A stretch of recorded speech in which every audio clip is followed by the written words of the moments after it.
In today's video, I'm going to teach you how to recreate your QuickBooks company file to shrink the size. If your QuickBooks file has become large, slow, or harder to manage over time, recreating the company file can help you start fresh while keeping your important list data. The idea here is simple. You'll export your lists from the old file, create a brand new company file, set it up again, and then bring those lists back in.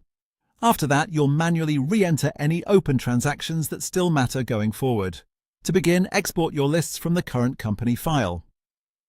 In QuickBooks, go to File in the top left corner, then choose Utilities, then Export, and select Lists to IIF files. This creates an IIF export of your list information, which is what you'll use in the new file.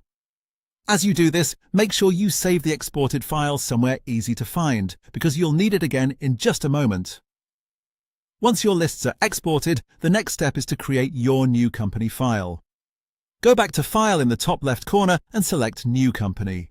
This will start the setup process for a completely new QuickBooks company. Since this is a fresh file, the goal is to rebuild the structure of the company without carrying over all the old file history that may be making the original file larger than necessary. Now go through the company setup process again. Take your time here and enter the basic company information carefully so the new file is configured properly from the start.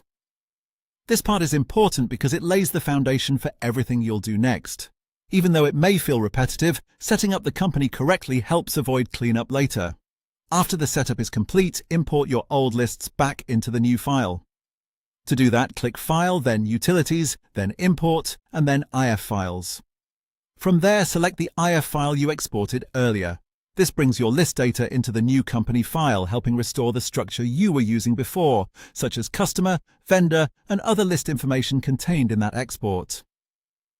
Finally, manually enter any unpaid invoices, bills, and outstanding purchase orders that are still active as of your new start date. This step matters because open transactions usually need to be carried forward individually, so your new file reflects what is still unpaid or in progress. Be careful to enter only the items that are still active as of that new beginning point, so your records stay clean and accurate.